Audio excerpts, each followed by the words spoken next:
Ekmeği mikrodalgada başta ısıttık. Bu şekilde içerisine Rus salatası ekliyoruz. Bu haşlanmış sadece herhalde değil mi? Evet, haşlanmış. Ketçap mayonez ister misiniz? Ketçap mayonez de olsun. Bu ketçap. Bu acı sos. Evet. Diyarbakır'da Ceylan Karabil'e geldim ve hot dog tadımı yapacağım. Şöyle tutuyorum.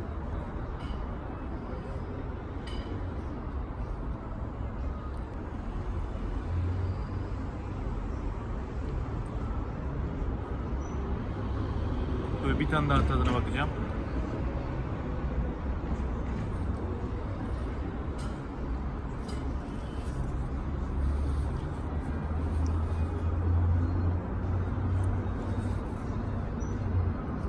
Kötü değil.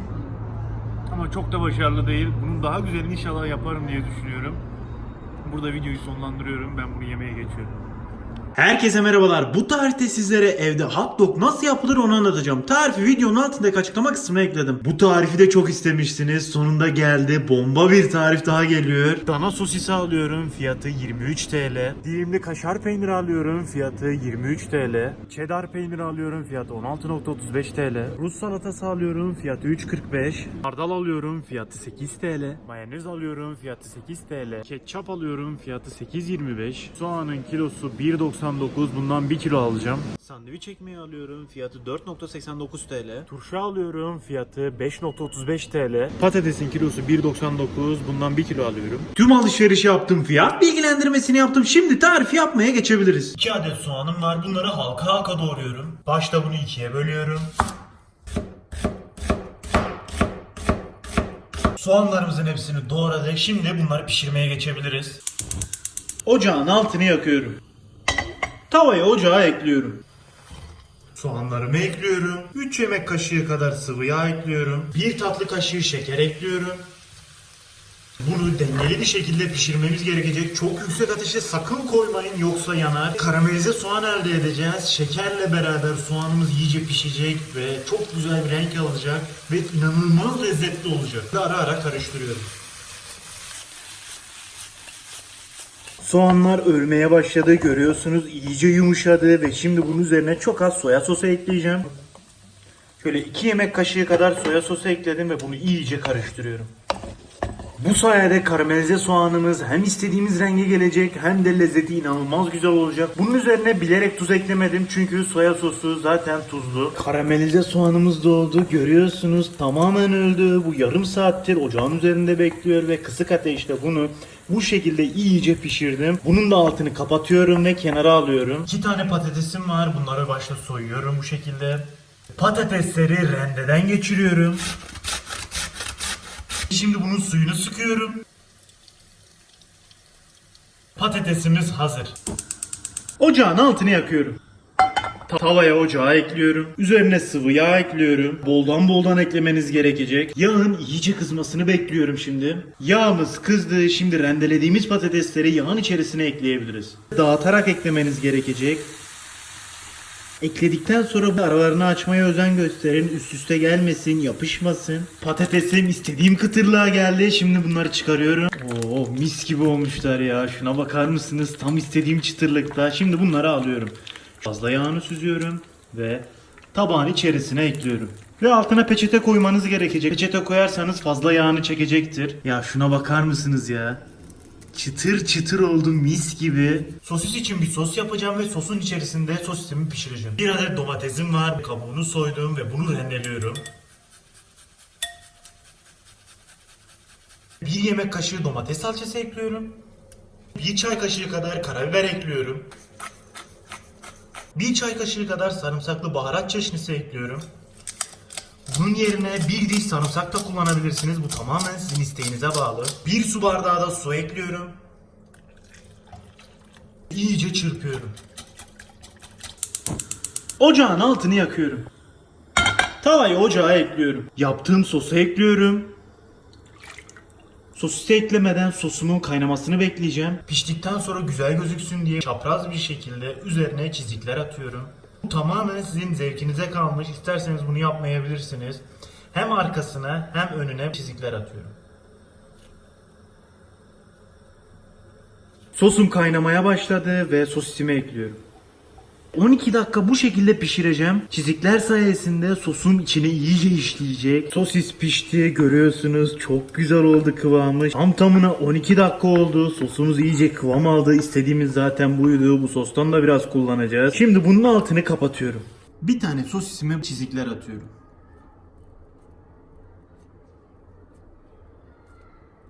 Arka tarafını çeviriyorum ve buna da çizikler atıyorum. Diğerine çizik atmayacağım. 3 tane ekmeğim var. Açıyorum hepsini. Zaten kendileri açılmış bir şekilde satın aldım. Ütü tost için aldığım ızgarayı kullanacağım ben. İsterseniz siz tavada yapabilirsiniz. Başta ekmekleri kızartacağım. Tereyağı ekliyorum. Ekmeğimi bu şekilde yağ buluyorum ve kızartıyorum. Aynı şekilde diğerini de yapıyorum.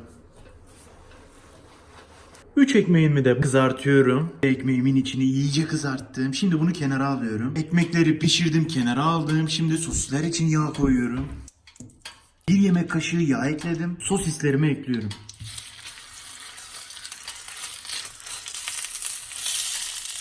Arkalı önlü her tarafını iyice pişiriyorum. Sürekli çevirmeniz lazım. Sosisler pişmek üzere. Domates, soğan ve turşu karışımı yaptım. Şimdi bu karışımdan önce ekmeğimi ekliyorum. Ve her tarafını eşit bir şekilde yayıyorum. Hardal ekliyorum. Kaşarım var. Kaşarı da çok az eriteceğim. Üzerine en son koyacağım. Sosis pişti. Şimdi sosisimi ekleyeceğim buraya. Evet, bunları başta bir ters çeviriyorum. Bunları birleştireceğim birazdan. Görüyorsunuz kıvama gelmeye başladı. Alıyorum. Siz bunu tavada da yapabilirsiniz. Hiçbir sıkıntı olmaz. Bunun üzerine ekliyorum. Oo, mis gibi oldu ya. Ketçap ekliyorum. Mayonez ekliyorum.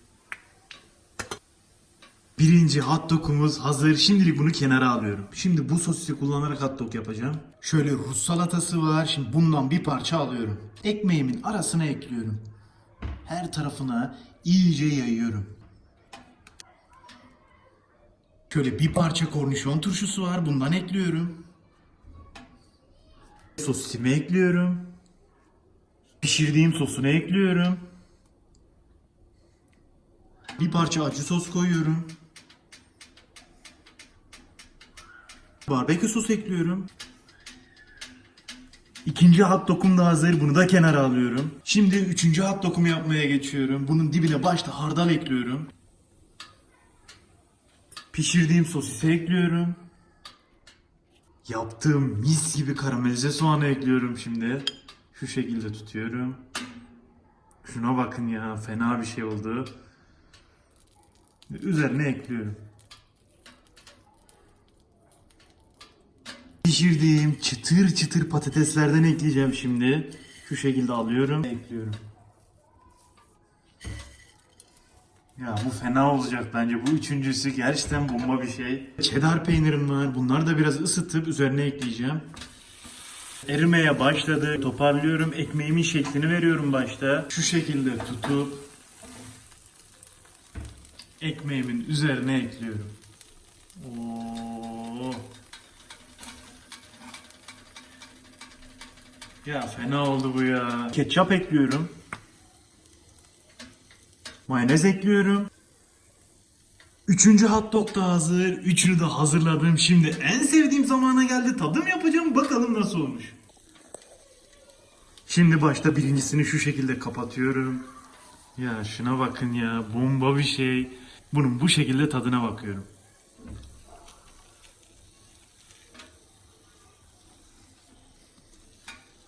Soğan, domates, diğer yandan kaşar. Ya çok güzel olmuş bu. Bir tane daha bu şekilde tadacağım. Ya muazzam. Daha sonra yemek üzere bunu kenara alıyorum. Şimdi diğerlerinin tadına bakacağım. Şimdi gelelim 2 numaraya. Şimdi bunu da kapatıyorum. Ya görüntüler zaten kendini belli ediyor. Şuna bakın ya. Şimdi bunun da tadına bakıyorum.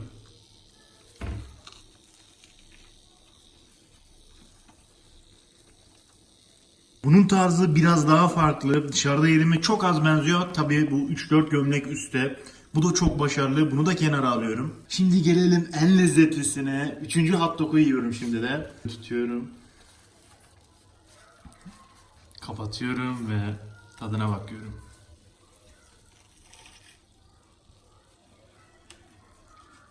Çıtır çıtır olmuş. Favori hot dog'um işte bu. Bomba olmuş, çıtır çıtır olmuş. O kızartmış olduğum patates kızartması.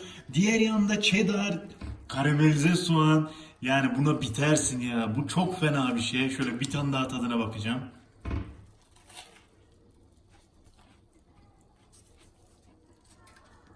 10 numara 5 yıldız. Biz bu işi gerçekten ama gerçekten başarmışız. Dört dörtlük olmuş. Herkese afiyet olsun. Videomuzu beğenip kanalımıza abone olmayı unutmayın. Bir sonraki videoda görüşmek üzere arkadaşlar. Hoşçakalın.